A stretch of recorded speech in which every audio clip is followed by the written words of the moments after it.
Hello there, my friends, and welcome back to another episode of TA with MK.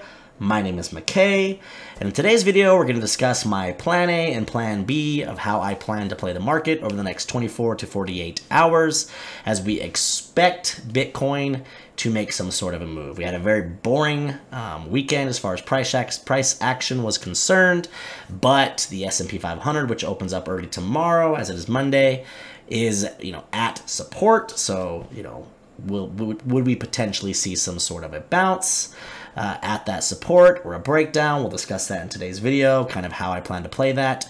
And before we jump in, I want to quickly shill a playlist. I'll leave a link in the description for. It's my how to trade playlist.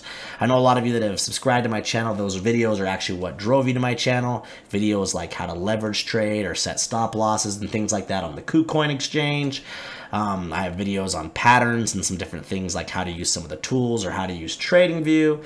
And so ultimately it's just a playlist for people that are brand new, that are looking to get into trading, starting with the basics. I do my best to explain things very slowly in those videos. I cater them towards people that are brand new. So if that sounds like you, I would suggest, seeing that link in the description. Other than that, if you guys are enjoying my content, please remember to like and subscribe. Let's go. It's TA with MK. It's TA with MK. All right, we're not going to spend an overabundance of time talking about the SPX today, but it is ultimately going to be the driver for Bitcoin, so we have to talk about it at least some. Now, this is the 4-hour chart, so this is the S&P 500, and we just want to kind of discuss what price action, how it's been behaving during this entire downtrend. Ever since we topped out early January of 2022, so earlier this year, this was our top. This was actually the all-time high, at least with the SPX. That happened basically on or around the 4th of January, right?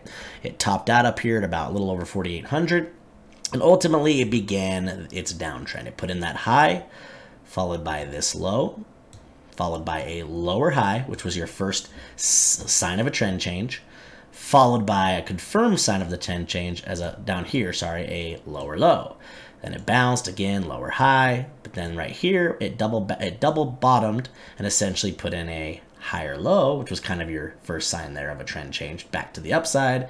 And then you had this pump to the upside, which ultimately in the zoomed out picture was still a lower high than this one here, but in the short term it was it was a higher high than the last high inside of the wedge back here. I know this is getting very confusing, but the point is you have kind of your bigger picture trend, and then sometimes you have the midterm, the intermediate trend, as they say, the trend inside of the trend. Let me just clear this back out, and we'll kind of talk about price action on its next wave after that. So then after you got this higher high than the last high inside the wedge, what you were looking for at that point was a higher low than the lows here to confirm the trend change. Well, ultimately you came down and you bounced once at support. That was a good sign. Double bottoms are good too. Another sign of a bottoming pattern or potential trend change. And you got a bounce to the tune of around we'll say 3.5%-ish. A little bit less, but just under 3.5%, right? Ultimately, you lost the support though, came back down, and you put in yet another lower low. So it did not, so it kept the bigger trend intact, right? So now you have a high, a low, a lower high, and at this point you were at a lower low. So any bounce after that, you were just looking for potentially a lower high than this high. Well, that's exactly what happened. You got another bounce, this time to the tune of about 6% before ultimately rolling over and continuing the downtrend. Another lower low. This trend line became the resistance at that point because then you had a lower high again, lower low, lower high. First sign of a trend reversal. This low is higher than this low.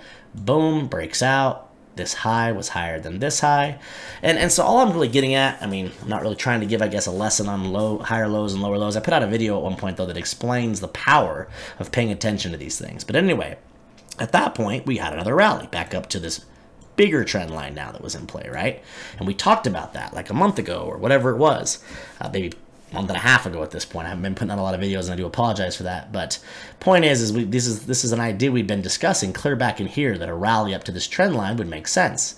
And, you know, we had these different areas of resistance we were talking about.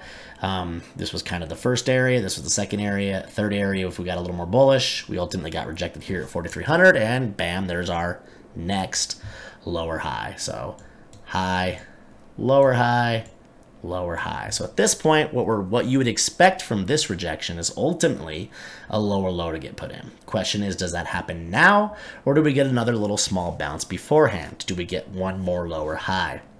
Well, so you look back here, and so plan A would be to assume that we're at support. That's this big area that bounced back here that led to this huge move to the upside. Let me see if I can clear some of this out so this isn't so messy while I discuss this. But so the last time we visited this area would have been back here on June 21st. That was after the big pullback, and you had the beginning of a bounce that ultimately led us up to here.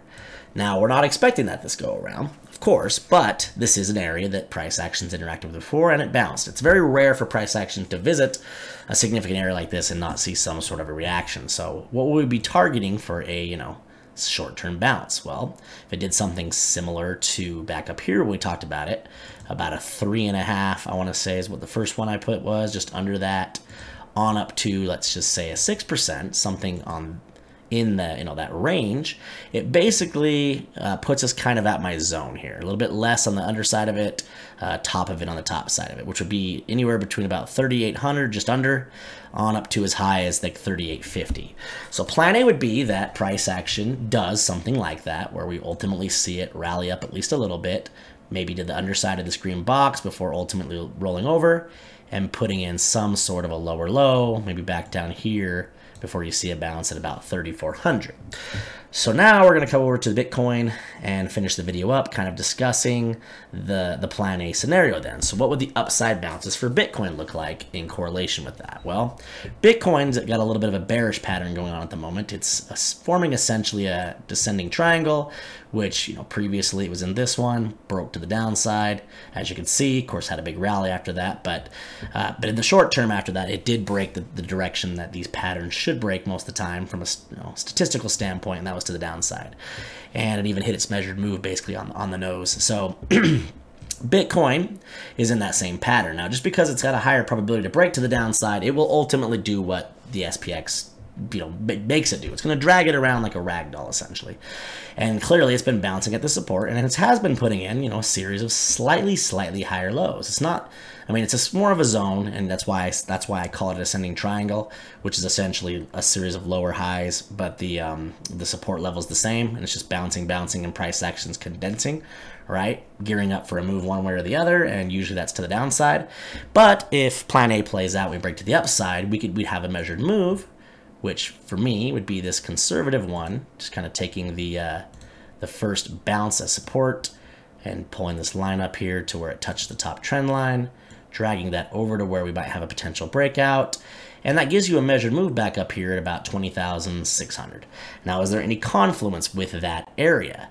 Well, I don't know that I would expect this to go quite that high, but there is confluence, at least with the zone up here. It's previously where we first saw a rejection right here, when this just the top of the original or the previous descending triangle right here, and then ultimately got rejected here. This whole area has been interacted with many times. You've also got the 200 simple moving average and EMA here on the 4-hour up there. So if we do get a breakout, or I shouldn't say a breakout, but if we do get a bounce from the S&P 500 over the next 24 hours, 24 to 48 hours, I would expect the targets that I would be looking for, I should say, would be anywhere from about the low end would be a run up to maybe 19,800 to 1,900-ish. The most likely area I would be keen to take profits if I did a short-term long would be up around 20,250, just because you have those moving averages that we would see some selling pressure at. And the third target, of course, would just be the measured move just under 20,600. I would target probably right around 20,500, as that's a little more of an even number that a lot of people will be placing sell orders at. So that's plan A. Plan B we'll just discuss super quickly.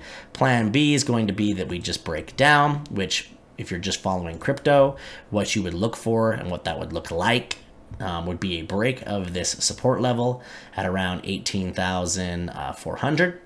You'd want to see one full 4-hour body body of a candle, so not the wick, but a body close below, followed by a bearish retest and a second body close below.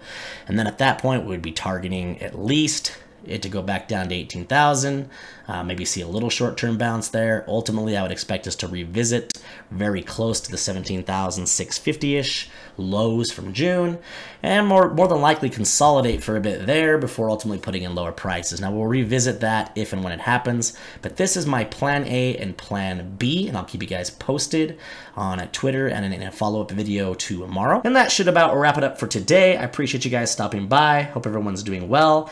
And as always, on your way out, please remember to like and subscribe. We'll catch you tomorrow. It's